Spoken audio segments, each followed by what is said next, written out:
Wow, guys, it is 2023, and it has been a long time coming for this new episode in a brand new house/studio. I am so excited to be here. We have a brand new recipe, we have brand new stories to talk about this week. I'm super excited to be doing this again. For all of you who've been waiting for this, thank you so much for your patience. I really appreciate it. Things just took a lot longer than anticipated. But don't worry about it because we have an awesome recipe and some great stories to talk about today. So, with that said, let's get started.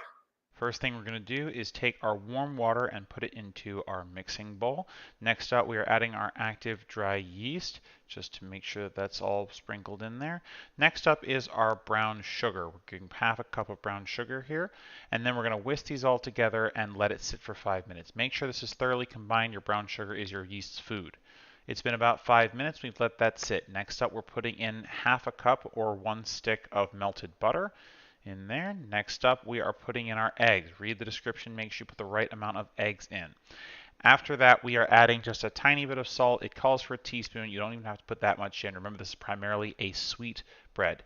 Now, mix that up and make sure that you have it thoroughly mixed before you put the flour in. Now, unfortunately, we had a bit of an issue with the film and we were not able to record my putting in the flour. But you put in the flour 1 cup at a time, and I actually put too much flour in. So you really want to make sure that you're only putting in enough flour to kind of get it to the consistency of cookie dough before you turn it out and start kneading it with flour. You only need to knead it for about 5 minutes. Once it's kneaded, you're going to want to shape it into 1 or 2 loaves, depending on how much dough you have, and then just shape it into whatever shape makes you happiest. No particular instructions for this recipe. Okay, so we have created our bread loaf. It made a little bit less dough than I anticipated, so I'm only going to make 1 loaf. So we have our rounded loaf here. I'm just going to cover this for an hour, and we'll get to our politicking stories. If you are sticking with us for the politics portion, that's great. We're going to get to that in just a second. If you are not sticking around with us, I'll be about an hour, and we will set a timer for an hour just now. And you can head out for an hour, come back, and our bread will be risen, hopefully, and we will get to getting ready for cooking. All right? Be right back. All right, that is set. So let's get into this week's stories. Now, it's interesting because we have two sports-related stories this week, and I typically don't do sports-related stories, but these two are particularly close to my heart. So the first story I'm going to talk about, I want to give you some context as to why it's important to me. So when I was an undergrad, I was on the coaching staff of a Division III football team. I played football in high school.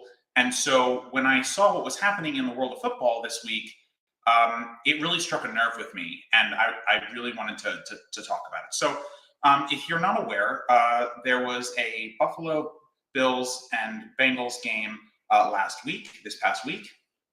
And during the game, Damar Hamlin, who is one of the players on the Bills team, collapsed out of nowhere, and they had to call an ambulance to take him out of the game. And what happened after that is really what people are talking about. Now, luckily, as of this taping, he is no longer in critical condition. So he was in critical condition for several days, and it was very worrying because we weren't really sure. No one was really sure if he was going to make it or what was going to happen. So I'm pleased to say that he is no longer in critical condition. He's in stable condition as of this taping. So hoping for a great and wonderful recovery for him. But the reason we're talking about this is because the rest of the players on the team were expected to go back out and keep playing like nothing happened. And for a second, let's just think if this was any other workplace, right? Imagine you're in your office or at your job or wherever you work, and suddenly one of your coworkers just collapses out of nowhere, totally unexpected, and has to be left alone. Do you work the rest of your day? Probably not, right? It'd be totally crazy for someone to expect you to do that. Well, these football players are workers too, and they were being asked to do that unthinkable thing. Now, what was really interesting about this is that the players decided we don't want to go back on. We're not going to play the rest of this game. We want to postpone this game.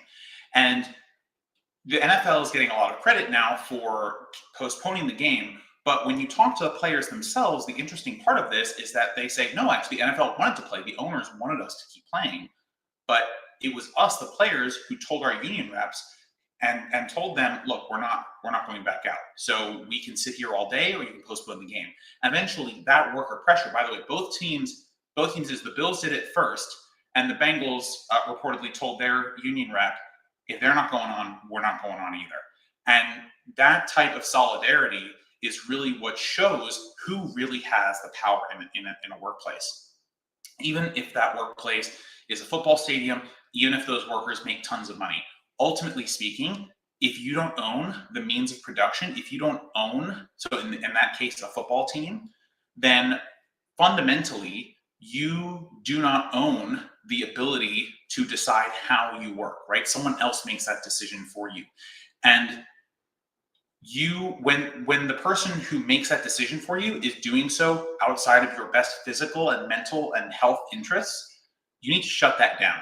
And the thing that's truly amazing is that they did do that, and there was no conversation between the two teams saying, hey, this is what we're going to do. This was a spontaneous worker action. So I am super proud of the Bills and the Bengals, who said, we are not going to allow for our you are not going to allow the game to go on as if nothing happened. We're not going to pretend that this is normal, that we should allow ourselves to be in these situations. And, I hope that we start to see a stronger worker movement in professional football.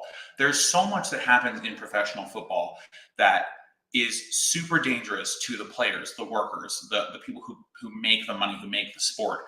And paying them as much as they get paid does not remove those dangerous conditions. It's all well and good to be paid a ton of money, but what happens if you die suddenly? What had happened if Damar Hamlin died? All that money would have been for naught. His life would have been cut incredibly short. And a lot of these players die shortly after anyway from CTE and from terrible head injuries and multiple concussions and things like that. So, it's important for them to take matters into their own hands, to decide when they are and are not comfortable playing, and for the ownership and for the NFL to recognize that you have to treat workers with dignity regardless of how much you pay them. Paying workers well is not the only thing that makes a worker dignified. Like we saw in the rail strikes, it wasn't about the money, it was about sick days, right? Like we see in other areas where people work dangerous jobs. Just paying them more does not solve your problem. You have to give people the flexibility, the freedom to organize, to decide when it is safe for them to work and when not to work. I remember covering a story last year where we talked about workers in a candle factory. I think it was in Connecticut. I cannot remember off the top of my head. Who said they wanted to go home because of the storm, and the bosses said, you have to stay here. You know what happened? That factory collapsed, and many of those workers got killed. So management, ownership classes need to listen to the workers, and if they're not going to listen to the workers have to put their foot down and say, this is how we're going to do things from now on, because it is unacceptable for people to be forced into these dangerous situations, whether danger is part of your sport or you've just witnessed a colleague collapse or whatever it's going to be. It is super important that workers take these matters into their own hands. And I am so happy that they did do that here, and the NFL was put into place and essentially made to know that the football players, the workers, have the power here. And just the last point, again, I'm super happy that Damar Hamlin is no longer in critical condition, that he's in stable condition. I was really worried. It kept me up thinking about how terribly these football players get treated.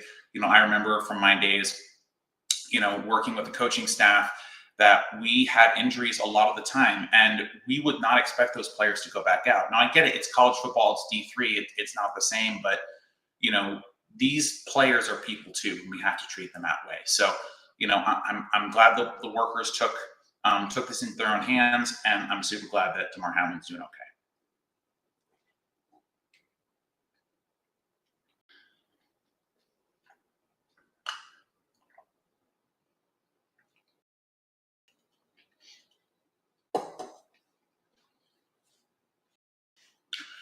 All right, so the next story I want to talk about is also a sports story, and this one I have I have an interest in for a less personal reason. So if you don't follow the world of European football, what we call soccer here in the States, um, Manchester United just traded Cristiano Ronaldo to Al Nassr, and why is a socialist discussing this on a socialist show? Well, there's a reason for this. So not only am I bitter that my favorite team is losing one of their stars, the real thing that bothers me here is whether it's the World Cup or these individual trades to teams in Saudi Arabia or Qatar or what have you. What's happening here is what's called sports washing, where an entity or a country takes their ability to host events, their ability to prop up sports teams. So, by the way, this is also happening with the Live Golf tournament. The Saudis are hosting; they're paying Trump a ton of money for, and so ultimately, this is them saying, hey, look over here, look at this great job we're doing with sports, and just don't pay attention to our human rights record. And Al Nasser is a Saudi team. And what, are we just supposed to forget that Saudi Arabia is starving and conducting a genocide on an entire country of Yemen, and they're using American-made weapons and American tax dollars to do it? Are we just supposed to forget about that because now the great Cristiano Ronaldo is going to play soccer for Al Nassr? Are we going to have these international friendlies between teams and just pretend that nothing's going on and just push aside the moral problems with engaging with these countries? These countries should be pariahs. Could you imagine? Could you imagine a situation where the worst country you can think of is just getting away with whatever it is that you don't like about them because their ability to host sports events well, right? This is what happened with the World Cup. This is what's happening now with this trade to Al Nassr. And by the way, other players are being paid exorbitant amounts of money to go to these teams. And this is how it starts, right? You just pick off a few, and then suddenly it becomes normalized. Oh, you just casually trade players to Saudi teams. You just casually allow the World Cup, where we have literally unknown amounts of migrant worker deaths building those stadiums, to occur in places like Qatar and Saudi Arabia and Oman. It's difficult because the world of sports is primarily about entertainment, and people don't really want to think about politics, and they don't want to think about all the things that happen in the world while they're watching sports. But people are realizing, countries are realizing that they can use sports to make to wash their image, to make themselves look better than they are. And if we, as viewers, as sports fans, don't put that together and don't make a point to say, no, we're not going to give our eyeballs, we're not going to give our time, we're going to leave disapproving messages to our clubs who trade players to these teams, then we're just as complicit in this sports washing as the people who are actively perpetrating the sports washing. Sports are a great thing. They're fun to watch, they're fun to play. But we need to make sure that the worst actors in the world are not taking advantage of people's love of sports and their willingness to detach from the politics and from the and from the controversy to just enjoy sports and use that to their advantage to effectively get rid of and stop conversations about what they do when the sports are not on, what they're doing behind the scenes, what they're doing as a matter of policy. Because sports is not a policy, right? The purpose of politics is to advance policy, is to see the right policies in the world. So we just need to make sure that as sports fans that we are keeping our eyes open and we are saying, no, we reject this. We are not going to watch Saudi teams. We are not going to watch Qatari teams, right? We're not going to approve of FIFA allowing these nations who do these terrible things to host these types of events. So, again, it's really hard to do it. It's always easier to just kind of pretend that all the controversy behind sports doesn't exist. We just talked about American football and controversies there, and people have been ignoring that for a long time. But we need to be better, bolder, and wiser as sports fans. And I hope that this trade to Al Nasser is so egregious that and receives so much backlash that teams will reconsider, and players especially, right? Because they have a lot of power here, and players will reconsider doing this, and not be part of this horrendous sports washing scheme.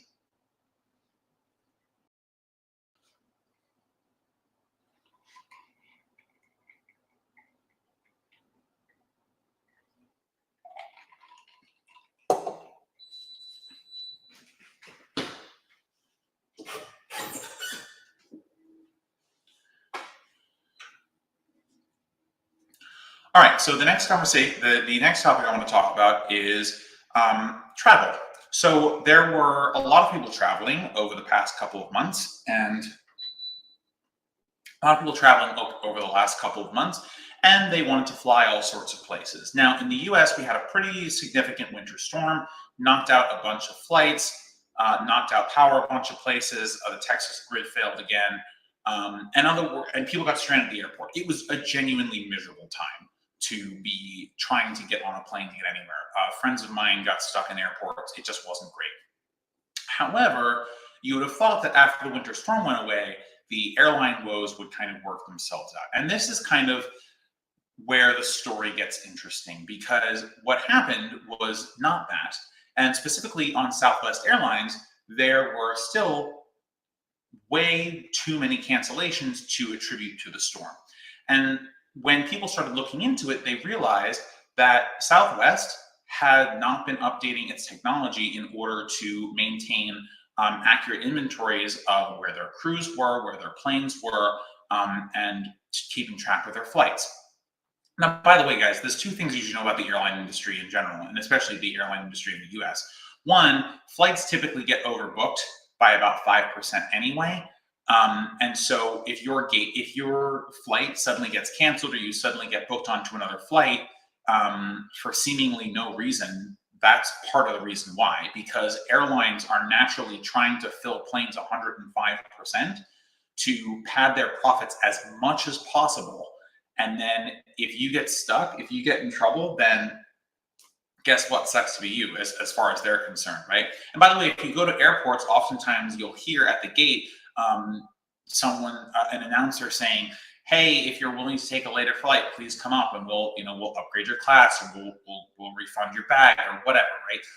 The reason they're doing this is because the flight that you were supposed to get on has been filled up, right? Everyone who checked in, at least 100% of the people who said they were going to check in, checked in. And so this is kind of one of the first things that airlines do to just kind of make you miserable. The second is called the misery index. Now, I'm not making that up. There's a legitimate misery index. There's been a ton of reporting on it. And essentially, airlines have calculated to what extent they can make your life miserable, and how much you are willing to pay to make your life less miserable if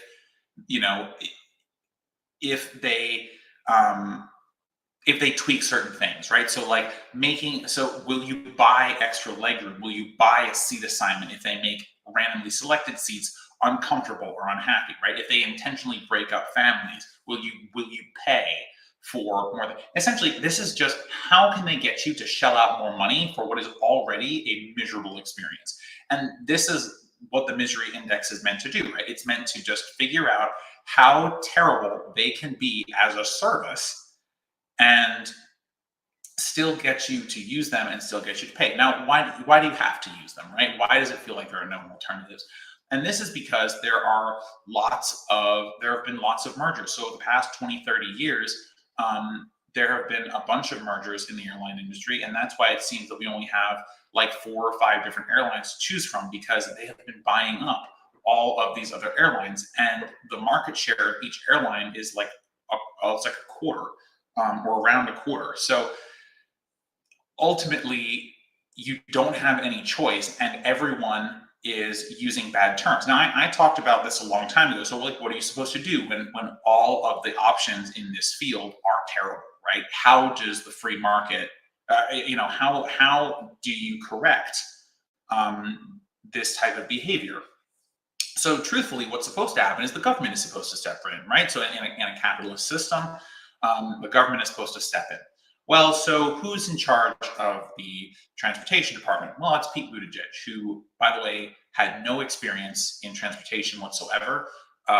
When he went into this position, Joe Biden actually made fun of him on the campaign trail for not having any experience in the transportation sector, and he still got transportation secretary. By the way, this is because all this is backroom wheeling and dealing. Okay, this isn't about your competency at the secretary level, the cabinet level. This is about political favors. This is he who wins the victory gets the spoils, right? And so first of all, it was just a terrible cabinet appointment in general because Pete Buttigieg had absolutely no experience. He was a mayor from a small town who thought he could run for president because he had worked at McKinsey or something. Terrible idea. Anyway, right before the holiday season, a bunch of attorneys general had sent letters to the Department of Transportation saying, "Hey, FYI, we think that there's some terrible, stuff coming in terms of flights, and that it's going to be really bad for passengers." And all of these warnings were ignored. And when Pete Buttigieg went on TV and was interviewed about this, he said, "Oh, I'm going to tell him." I'm like, okay, but that's not binding. Look, the government has power to make these companies bend to their will. You can exercise fines. You can issue consent decrees, which requires organizations to do certain things to meet standards, right? You can ask the government to investigate whether there's some antitrust issue going on, right? Whether there's monopolistic behavior or anti-competitive behavior going on. The government has so much ability to make this problem go away, and they just haven't been because ultimately they don't care, or these airlines, just like every other business in America, they pay their bribes. They make sure that to the extent that they have to, they give politicians campaign contributions, and they make sure that, hey, remember that time that I helped you get elected? Well, you're not going to regulate me, you're not going to fine me, and this is what happens, right? And I love talking about corruption because it is everywhere. America might be the single most corrupt country in the world. It is so crazy how much legalized corruption we have in this country. Anyway, going back to the Southwest issue specifically. So they had technology that I believe, when I was reading the reports, it was like from the 1990s, which is totally crazy. Can you imagine if you had to use a service whose website hadn't been updated since from the 1990s? You'd lose your mind. You'd never use that service again. But apparently that's what Southwest was doing.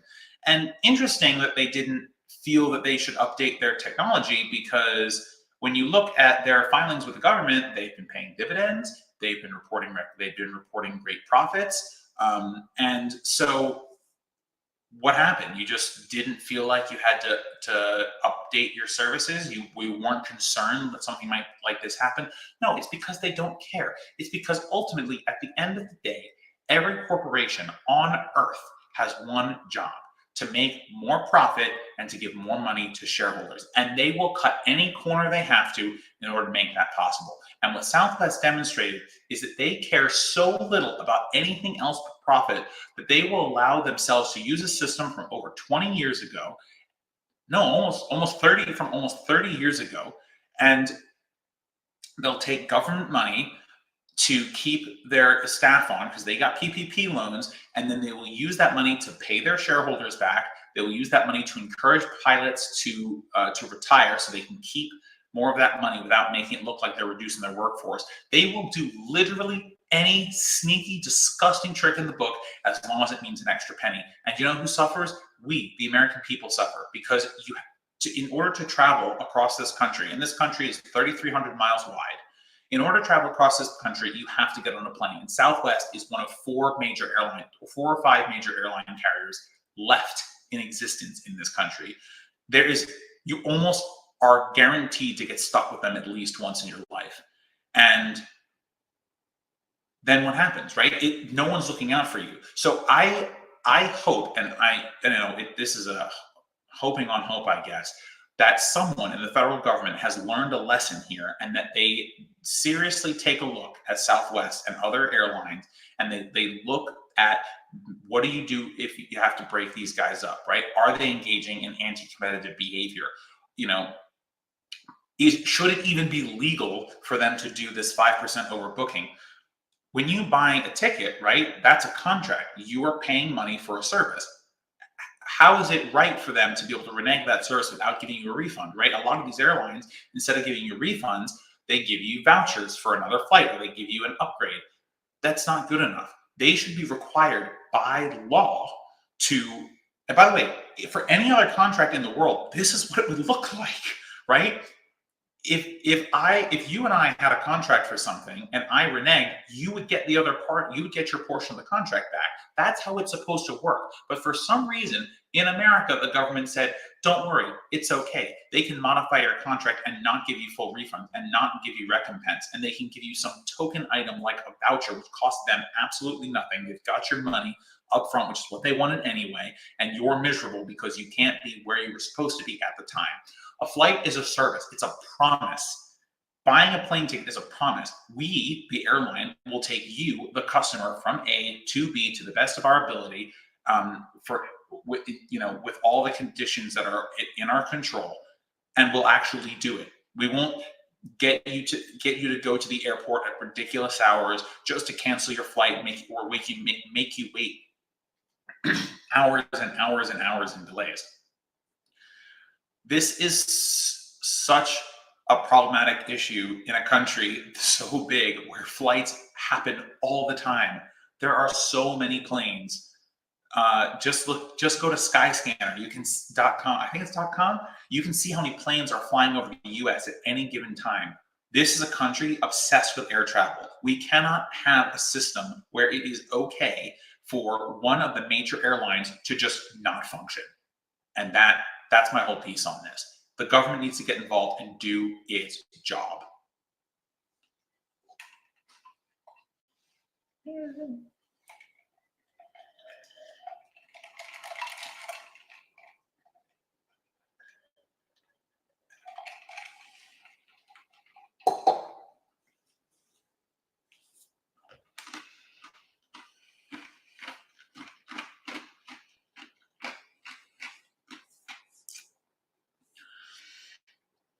All right, so there's a story that I want to talk about that it's kind of old news at this point. It happened, I don't even remember if it was October or November. It was it had to be November, right? Because it was right after the election. So the midterms happened last November. The Democrats have maintained control of the Senate. Hold on that. And the Republicans have taken the House, which I'll get to that later. That's been a whole heap of nonsense. But let's talk about the Senate for a second, right? When I was talking about the Senate not too long ago, I said it should be abolished. And by the way, I still stand by that position. But I also talked about something called rotating villain theory. And this isn't my theory, so I can't take credit for it. But essentially what rotating villain theory is that there are enough corporate sponsored politicians out there that whenever it looks like something good might happen for you, taxpayer, the individual citizen, and it looks like the party who's looking to pass this thing has all the votes, suddenly out of nowhere, there'll be one bad guy, right? So we're used to it being Joe Manchin or Kirsten Sinema. But I said even if you got rid of those two, you would still have someone come out of the woodwork who decided, oh, well, I don't like this particular provision, and what if we change it to this? And then you'd have someone else come say, oh, well, we can't change it to that. I'm against that provision, and you wouldn't get the thing that was promised anyway, right? And this is what rotating villain theory is. It's making it look like electoral politics is a way to get change, and then revoking that from you as soon as it has the opportunity to do that. Okay. So this is what it is. It's really disgusting, and it's a strategy essentially to make sure that no one is ever able to pass good legislation that helps the American people fundamentally. Okay. And so why am I bringing this up? I'm bringing this up because just a couple weeks after the Democrats got that extra one vote in the Senate, 51 to 49, Senator Sinema just decides she's got to be an independent. Oh, golly gee, can you believe it? Just in the nick of time for the Democrats to be able to do something good for you. Oh, darn. Now they only have 50 senators, one independent who will caucus with them, and 49 Republicans.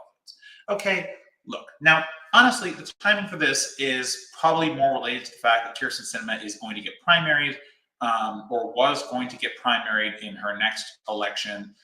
She definitely wouldn't survive because she is majorly underwater in Arizona. If she runs as an independent, she gets to skip right to the general election. So that is probably more what it has to do with. But ultimately, for me, this is definitive proof that rotating villain theory is alive and well. Because you take someone who has been an obstructionist the entire time, and now they're not even bound to the party. Now, look, Chuck Schumer doesn't do a great job of whipping the party, but if he did, then now you have someone in the Senate who is no longer bound by that whip. And here's the other thing. Not only does this prove that rotating villain theory is alive and well, this pretty much proves that, like, everything is fake. Kirsten Sinema went to the Senate as a member of the Green Party. When she came in, we thought she was a leftist, like one of us. And then she decides that she's no longer in the Green Party. She's a Democrat. Well, then she goes from being a Democrat to being an independent. And all that while, this whole time, she's becoming more and more conservative. And she's taking more and more donor money. Kirsten Sinema is a perfect, if you watch her career in politics, now, look, it's entirely possible that everything she's ever said is a lie. She might be like the Senate's George Santos. But honestly, if she was ever genuine for any portion of her entire political career, she is a perfect case to watch and see how money corrupts people in real time. She's not been in politics for that long, relatively speaking, compared to like the other dinosaurs in the Senate. And her positions have fundamentally changed. Her political identity is fundamentally changed. And this is not just a lie, it's a betrayal of the people who put her in office. The people who worked hard for her to get her on the ballot, they are all betrayed now. And by the way, there are a large portion of people in this country who will only ever vote for the one party. So people who voted for Kirsten Sinema, even if they didn't like her, were like, hey, she's a Democrat, and better a Democrat than a Republican. And there's a lot of people that vote that way, and I'm not making any comment on that, okay? But people do vote that way, and so for these doubly betrayed those people because one, you lied straight to their damn faces, and two, you've said, look, the fact that you put me in a position of power with a particular party, it doesn't matter to me. I don't care about that. I'm going to do what I want to do. I'm going to do what gets me more power and clout. And she has taken over $1 million of money from corporate, from medical corporations, and she now votes in lockstep with them. She votes to keep drug prices from being lowered. She voted down the minimum wage with that stupid curtsy. I mean, she's just an abhorrent human being, honestly. And so I feel really bad for the people of Arizona who voted for her thinking that she was good. I don't even know what words to use to describe her, like to describe what people might have thought of her, because it's just like everything she does is so gross. And so, look, she's still in the Senate. She's still going to caucus with the Democrats. Does this change anything? I don't know. It's hard to say. But ultimately speaking, if there was any pressure that she felt from being a Democrat and obstructing the agenda of the president, the Democratic president, the Democratic Senate, the Democratic House, she clearly doesn't feel that anymore. Not to say that she felt it ever, but like whatever influence they had over her in being a Democrat, that's all gone. And so, Bernie referred to her, or after the announcement came, Bernie referred to her as a corporate Democrat. And I think I'm going to too, because ultimately that's what she is. Or just say a corporate politician. She's just a corporatist. She does whatever her corporate donors tell her to do. She doesn't give a flying what about anybody else but herself. And as soon as it comes for reelection, look, I don't know if she's going to run for reelection or not, but hear me now, quote me later. As soon as it looks like she might not win, she's going to get a cushy job where she doesn't have to do anything at all and just rake in tons and tons of money as a great big thank you from the corporations who bought her. And ensured that she would vote down every good thing that could possibly help you. I don't even want to talk about this anymore. It's just so gross. So Kirsten Sinema, good riddance. Democrats don't need you.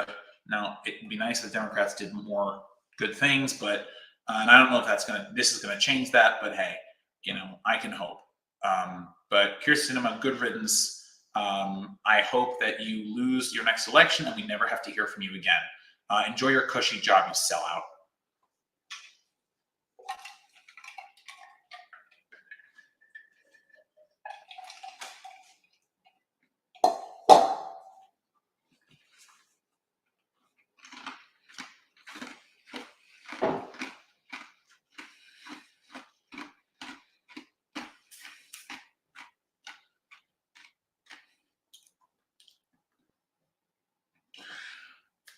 All right, so next up, the Republicans have taken control of the House, kind of, and so we are now in divided government. Biden is in the lame duck.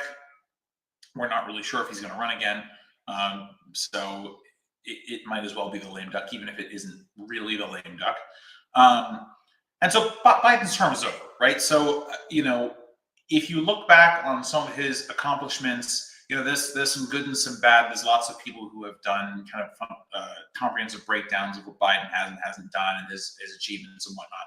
So the thing now is that no more legislation will get passed whatsoever. I mean, hell, the Republicans, they've had 13 votes as of this taping, maybe even more now. And they cannot get themselves together to even elect a speaker. They can't figure out who's in charge.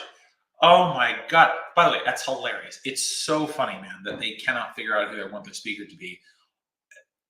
Look, they're like almost all of them are owned by corporations anyway. Just have the corporations pick someone. At this point, look, nothing's going to get done anyway.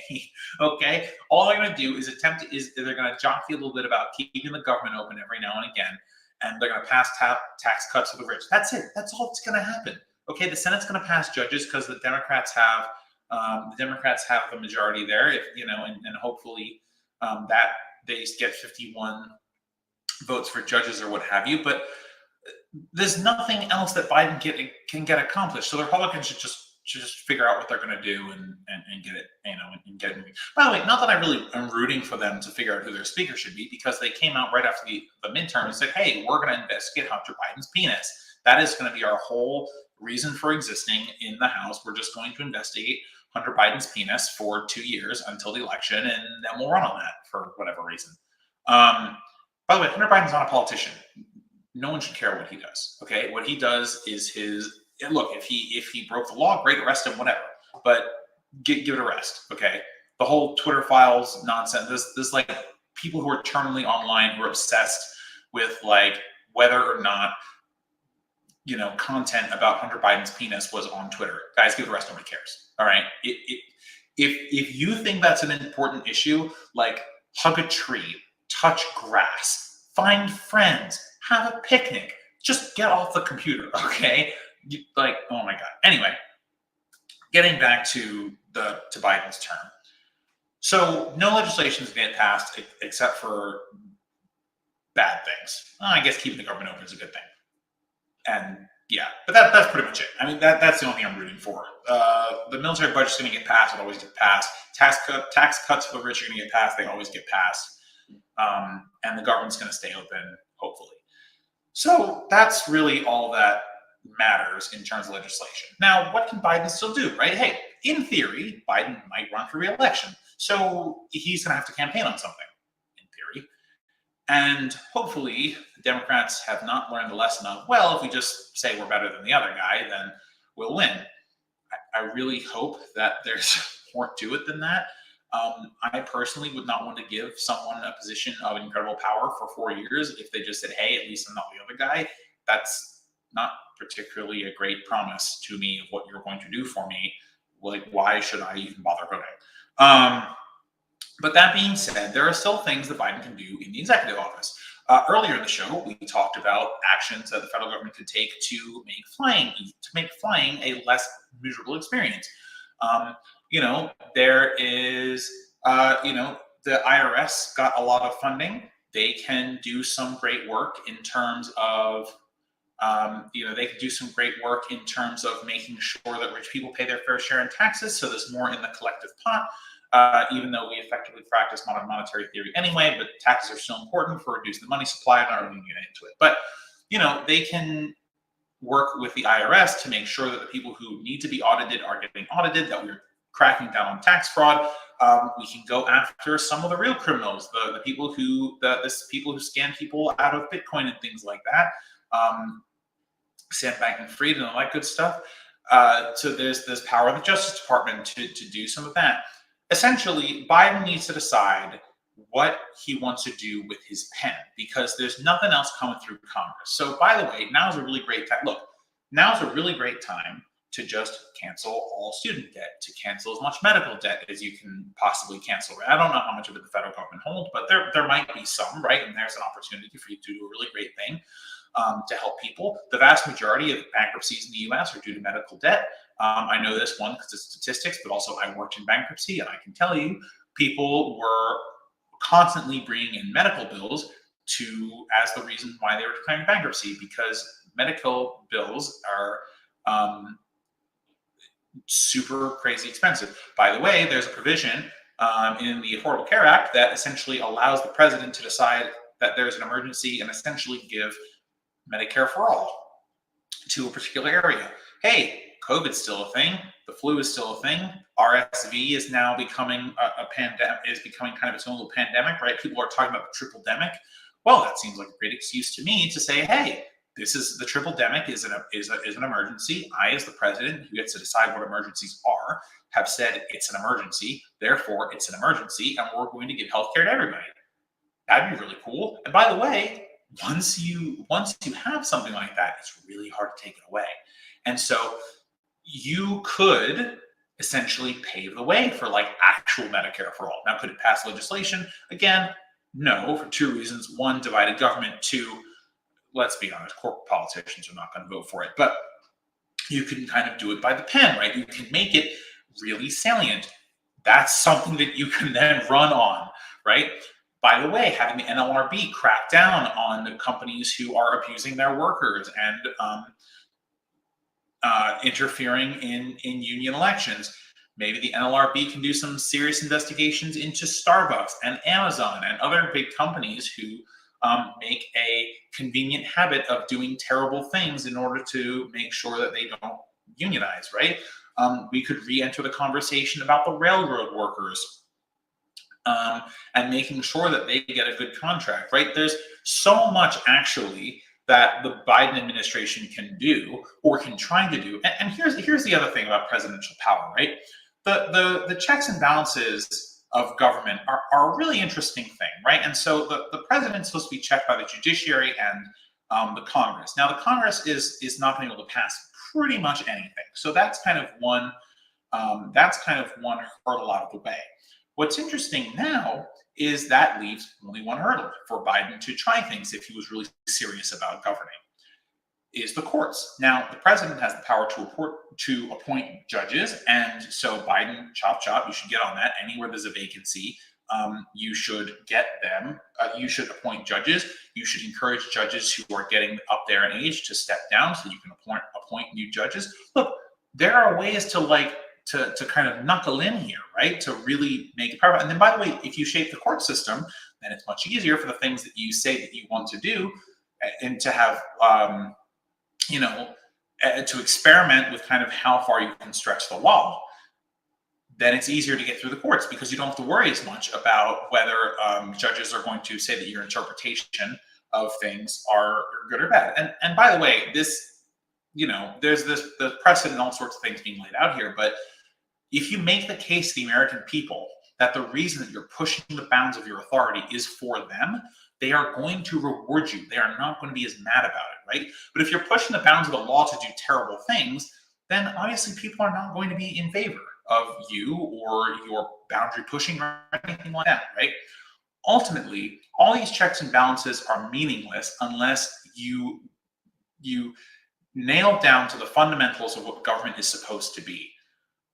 The government exists for the good of the governed. It always has. The only reason that we even bother with governments and organized society in the first place is because it benefits those who are governed underneath it. So if you are pushing the bounds of your authority and you're doing it to make people's lives better, people are going to be okay with you doing that. So chomp chomp, Biden. There's a ton of things you can do. The administration that the executive branch controls is massive. There are federal employees in every state in the union. By the way, there are also major ecological disasters on the horizon. Maybe we could use the military and some of their giant budget to solve some of those problems. I don't mean with violence, obviously, but to build dams, build levees, reroute rivers, things of that nature, right? We have the ability and the manpower, person power, to avoid some of these catastrophes. And the military is a great place to do it. Plant trees, right? You could order the military to just plant a ton of trees. At the end of the day, I started this segment by saying Biden's term is over. But it's only over if he wants it to be over, okay? I don't think Biden is serious about governing. I don't think Biden is serious about getting a lot of good things done through legislation. So through the Executive Act, I think he's actually pretty terrified to pull out his pen and do things. And look, Biden, you're not listening, but if you were, the right's going to sue you no matter what. Corporations are going to sue you no matter what. Be bold. You've waited your entire life to be president of the United States. Don't you want to do something with that?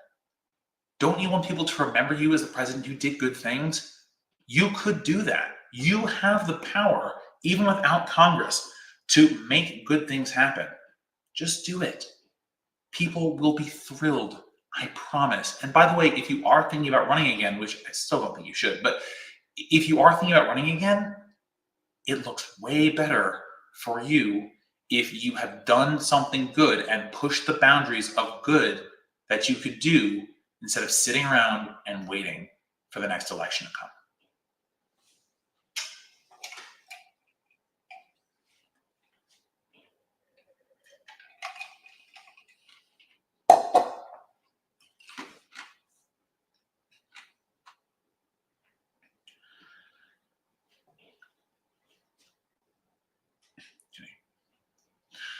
So we have some good news. So as of January 1st, calls made in California by prisoners are free, which is really awesome for two reasons. One, it's kind of ridiculous that we charge people to make phone calls in prisons at all. And two, because it used to be very expensive. And how expensive are we talking? So 15-minute calls used to be $5. Now think about back to when the last time you used a payphone. You probably can't remember the last time you used a payphone is, because it's probably been a really long time. I do not think I have ever used a payphone in my entire life, ever. And I'm almost 30. I cannot possibly imagine having to pay for a phone call other than through a cell phone or phone plan. These are systems where we essentially, as the government, essentially decided that we didn't want to deal with it, so we were going to give it to a private corporation. Well, what do you think was going to happen when we give it to a private corporation? Corporations need to make profits, and they need to make more profits than they made last time, or last year, or whatever, or last quarter. And so the price of phone calls was going to go up and up and up and up and up and up and up. And so California passing a law saying, hey, actually, you can't do this. You have to allow these people to make phone calls for free is absolutely amazing. And not only because it makes their lives easier, but prison isolates people from their support networks, right? And there's a lot of things wrong with how we do prison in the US. And I'm not going to really spend this segment going through all those things. It's a long list. But when you isolate people from their networks, when you isolate people from society and don't give them the bonds necessary to kind of come back in properly, then they're more likely to end up back in prison in the first place, right? If you maintain healthy relationships with people outside of prison, you are probably less likely to go back to prison. Now, I don't have the numbers to back that up, but if you think about it from a logical perspective, right, it's easier to avoid the type of bad relationships that you would form in prison if you have positive relationships on the outside. But also, prisoners aren't making a ton of money. In fact, a lot of prisoners work for free or for very little money. So telling someone who makes like $1 a day that a 15-minute phone call with their loved one is $5, you have to work a week to make a phone call. And then that's it. There's nothing else you can do with that. There's nothing else you can do because all your money's going. I mean, the system is just so incredibly absurd. So anyway, California is one of the largest states. It's like the 5th largest economy in the world, or the 4th largest. I forget what the official number is, but this is excellent. And you know, there's this habit that in the United States that, you know, as goes California, goes the rest of the country in terms of kind of innovations in state laws. So I'm actually hoping that this is one of those that catches on. I would like to see. I would like to see for major for states with large prison populations to make this the case. It's essentially out of business these big corporations who profit off the misery of prisoners. You know, it would just be one way to move our absolutely barbaric prison system forward and just help people, right? It's so infrequently that we just get good news, unadulterated good news like this. And so I'm so thrilled that you know, that these incarcerated folks are going to be able to make these phone calls for free. Again, I think there is way more benefit than just the financial benefit, right? I think people are really going to do better mentally. They're going to be better prepared to go back into the outside in some ways because they've been able to maintain those relationships. So this is very exciting. You know, here's hoping that like New York and Texas and some of the other larger states are next. Obviously, we don't know for sure, but it would be really awesome if they could be. You should not have to pay money to make a phone call in a prison. That there is enough misery in our prisons as is. Why would you add this to it? And by the way, there's a lot of things in prisons that are privatized, including some prisons themselves. So I guess the way I want to end this is nothing about our criminal justice system should be privatized ever. The incentives are ass backwards. There is no good reason whatsoever to privatize these items. There is no reason that we should allow corporations to profit off the misery of people we were trying to rehabilitate for society, that we're trying to be able to pay their debts to society, not make them literal slaves to corporations. It's disgusting that this isn't, you know, that we have privatized anything in prisons, let alone privatized prisons. But this is one step in the right direction, and I'm super excited that California has gone ahead and done this. And you know, here's hoping that other states adapt the same measure. That would be really awesome.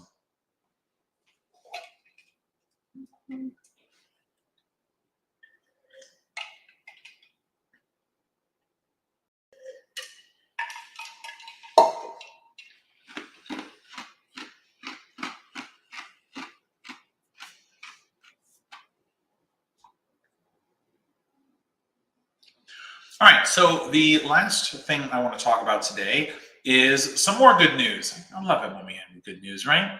2023 is the year of new privacy laws. Now, unfortunately, the ADTPA is dead. The federal, what was going to be the federal privacy law, died in Congress. I don't know if it's ever going to come back, or if it's going to come back in a form that is at all workable. You know, the fight between, you know, there are certain issues that you know, there have been fights over.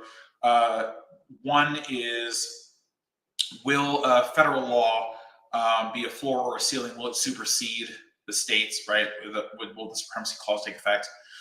And the other major one is, you know, will individuals have a right of action? Will they be able to sue over their privacy rights. And so I don't want to get into all the nuances about that. I just want to kind of talk about the good news, but that's essentially where the ADDPA went. It died. So hopefully there is some other version of it, whatever they decide to call it next, that comes up and we get a federal privacy law. But right now, other states are innovating with their own privacy laws, and that's what I want to talk about. So if you live in the following states, you have a new privacy law coming into effect this year.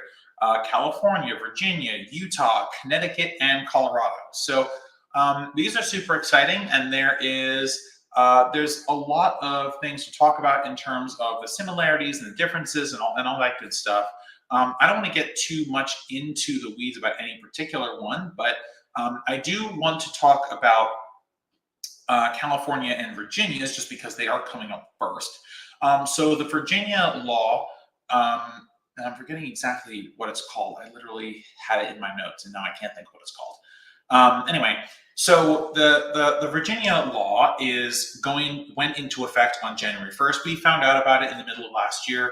It made big waves. It wasn't nearly as strong as the California law, but it is still seen as a fairly strong privacy law. It's enforced by the Attorney General. By the way, every privacy law that we're going to talk about today is enforced by the Attorney General of that state, except for California, which gets its own organization to enforce them. But it's really cool because now in Virginia, you have privacy rights. So if a company is using your data and you live in Virginia, you now have the ability to do things like ask them to delete your data, ask them to tell you what data they have, and so on and so forth. So if you're living in Virginia, it's really important for you to get a sense of what your rights are, and to look up what your rights are, to look up what companies are processing your data. By the way, another thing you can do, because a lot of these companies that process your data are now required to put notices up, go onto your favorite websites and see how they're processing your data, because they are required by law now to have these notices up. So make sure that you're reading these notices now. Make sure that you're exercising the rights, because they will tell you what your rights are with that particular company, based on where you live and how you can utilize those rights. And by the way, this is going to be the case for every state that has a privacy law coming up. But again, with Virginia, they take a slightly different approach than California. Now, remember, the California law is a ballot measure, so it's kind of written in a different way. And by the way, the California law is meant more to mimic the European privacy laws. So just to get a sense, Virginia is more kind of like a homegrown privacy law that it pays more attention to kind of what the American interests are, whereas California is really just trying to get an adequacy decision, which is essentially permission to trade with the EU in terms of data from Europe. So that's really exciting in Virginia. If you live in Virginia, you have privacy rights, which is super exciting, because a lot of what you do, think of every phone game you play, all your social media, any website used for free, you're the product, data, it's all about you. So you can now utilize these rights. It's super important. By the way, a lot of these are employee rights too. So if you work for a company that's based in Virginia, make sure to ask your HR representative what rights you have in terms of the data that you give to your company. Okay. California, the other law that goes into effect that went into effect on January 1st is the CPRA, and the CPRA is the California Privacy Rights Act. Now it modifies and supersedes the CCPA, which is the California Privacy Act. Oh, California Consumer Privacy Act. Thank you, memory. And so essentially, this law gives you more rights, but also part of the more rights it gives you are employee rights. So you now have so what's interesting about the California one is that not only is it the case that if you are a Californian and you're working at a company in California, can you exercise these rights, but also if you're a non-California and you work for a company that's based in California, like myself, you now have these exact same rights, which is super exciting. So if you, and these are really important rights, like portability.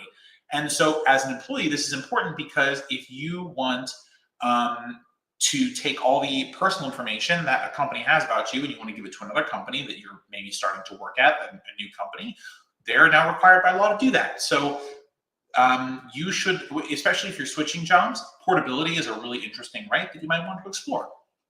Also, your right to be forgotten. You can tell your old employer, hey, everything that you don't have to keep for legal reasons, like tax stuff they do the IRS, I would like you to delete that, please. And they have to do it. That's awesome. You don't want people, keeping your data forever. So you can now exercise your privacy rights in California, or if you work for a California corporation. All right, so there's the next date that is really important for privacy laws is July 31st. And Connecticut and Colorado both have their privacy laws coming into effect on July 31st. So if you live in either of those states, the effective dates of those laws are July 31st. Now, there's other implementation portions that are going to happen over time. So you want to make sure that you check out the website of your Attorney General, of your Attorney General's office, to find out all the details, when certain things are happening, how your rights can be enforced, and so on and so forth. Again, these aren't really as comprehensive as California's, but there is kind of an interesting thing to note here, because Colorado, the legislators there in the bill history, in the what's the official name for it? Oh my God, I hate that I can't do this. I can't think what it's called. Anyway, I hate this. Okay. Anyway, when they were drafting the bill, they gave speeches and they had conversations, and they recorded this legislative history. Oh, okay. In the legislative history, the lawmakers in Colorado talked a lot about how they were relying on California to map a lot of what they were doing. So this is really interesting, because Colorado is paying very close attention to California, the CPRA, and more importantly, how the CPRA is enforced. And it's entirely possible that regulations that are added to the Colorado Privacy Act later will reflect some of the regulatory activity that's happening in California.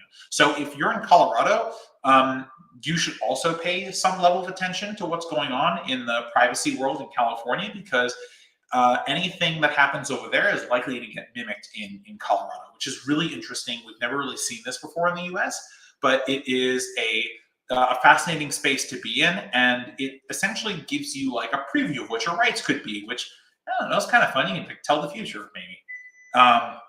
So the last one, I'm just going to, okay. The last place, the last date that I want to talk about is 12/31. So at the end of 2023, Utah is going to have its own privacy law. Now, there's not going to be too much that you'll hear about Utah's privacy law until closer to the end of the year, and we're still in January, so hold tight on that. But if you are in Utah and you're thinking about, hey, I'm going to have a privacy law, I'm going to have some privacy rights eventually, you can go to your AG's website and see what they're planning.